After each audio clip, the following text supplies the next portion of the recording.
All right, return on wealth is far more important than people give it consideration for. My name is Rich Lennon, and we talk about growing the money every morning from 9 to 9:10, where we hang out and we talk about lending money and how to grow our money.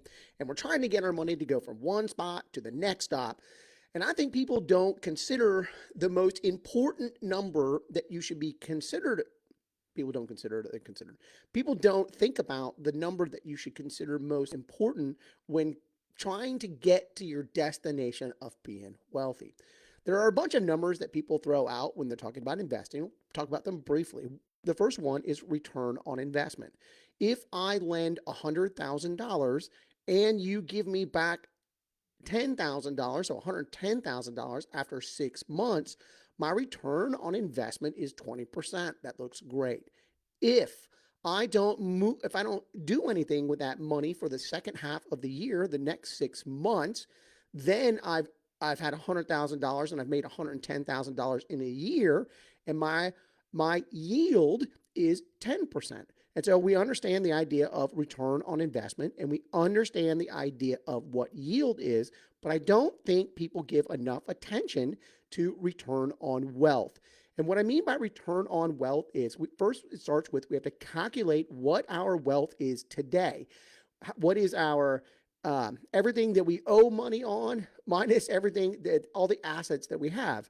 And so that can include cash, that can include your primary home, that can include your car, that can include the clothes. You have any jewelry, you have any real estate, you have any stocks, all those things combined are your wealth. And in this show, in this podcast, we talk about how do I grow my money? So, how do I grow my wealth? And today I'm going to talk about how we can balance our portfolio to make a dramatic difference in how much money we are going to be able to grow over a period of time. It was in 2020 during the pandemic that I really sat down and started to look at my portfolio and figure out how much money I was making and how quickly I was going to grow my money. And I made some adjustments based on my calculations. And I want to go over them for you today. And I would say that my portfolio was approximately this at the time of 2020. I had 60% of my wealth was in equity in all of my rentals. About 20% of my wealth was in things that don't produce any income at all. We'll call them lifestyle. A good example of that is my primary home. I own my primary home. It doesn't make me any money.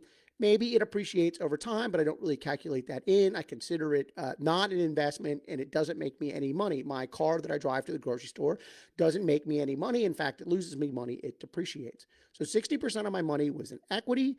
20% of my money, it just didn't make any money. 20% of my wealth didn't make any money. 10% of my wealth was in the VU. I'm a standard Warren Buffett guy where I would just cost average over time into the market, and then I would own the S&P 500. So about 10% of my wealth was in the VU, and another 10% of my wealth at that time was in notes, and then the fractionalized notes.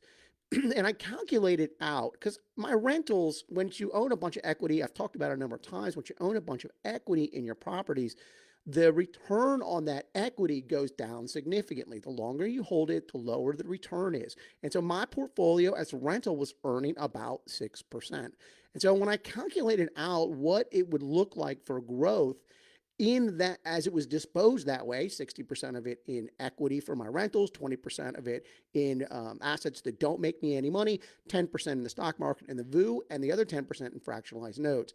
So I looked at what my return would be over 10 years if I left my portfolio chopped up like that. And so if I started with $1 million and I invested that way for a decade, 10 years, I would end up with approximately a wealth of $2.8 million. Nothing to be embarrassed about at all. $2.8 million, probably earning about a 10% annualized rate of return. So then I started to manipulate the way I had my money distributed. And so what I did was I took some of the equity that was in my rentals, and I sold them, and I moved those over to fractionalized lending. And so at the end of the first step, I calculated out if I had Now, if I had 50% of my wealth in equity, I still have 20% of my wealth in things that do not perform any type of income at all. And then I had 20% of my money in my fractionalized notes. And then I had 10% in the VU. So I moved my equity away from my rental portfolio and started using fractionalized notes to grow my portfolio faster. And it works. So if you calculate what the return would then be over 10 years for making that slight adjustment, you would go with, you start at $1 million and you end up at a little over $4 million. So that, well, let me show you. Make sure I got that, make sure I got that number right, because I want to make sure. Yeah, a little bit over four, like $4.2 million. So by taking 10% of my wealth that's in equity and moving it over to fractionalized notes, I went from $2.8 million in 10 years to about $4.3 million. And so, of course, what I did now is I got more aggressive about it and I started to sell more of the equity off in my rental properties. So I ended up with a formula that looks approximately like this. I have 40% of my wealth sitting in the equity of the rentals. I still have a large rental portfolio. I have 20% of my wealth still stuck earning 0%, and that will never change. I will always have money that earns 0%. It's important to make sure you integrate that into your calculations. And I got out of the VU, I got out of the S&P, and now I have 40% of my wealth in fractionalized notes. So 40% equity in rentals, 20% that is something that does not earn me any income, and then the other 40% in fractionalized notes. And so when I calculated out what that would do to my wealth over that 10-year period, I went from $1 million to over $6 million. And so I was able to 6x my money in a decade by rearranging my portfolio, using something that earned money faster than what the wealth was that was stuck in the equity in my rentals. And so that's if I started at $1 million. So in that original scenario of $1 million, and to get that first growth, you only needed to be investing like $100,000 in fractionalized notes to start off this chain reaction. And I gave you the example of where your wealth is if you started at $1 million. You'll end up at over $6 million by the time you go 10 years. If you started with $2 million, then you'll end up with almost $13 million in 1 decade. That would be the growth.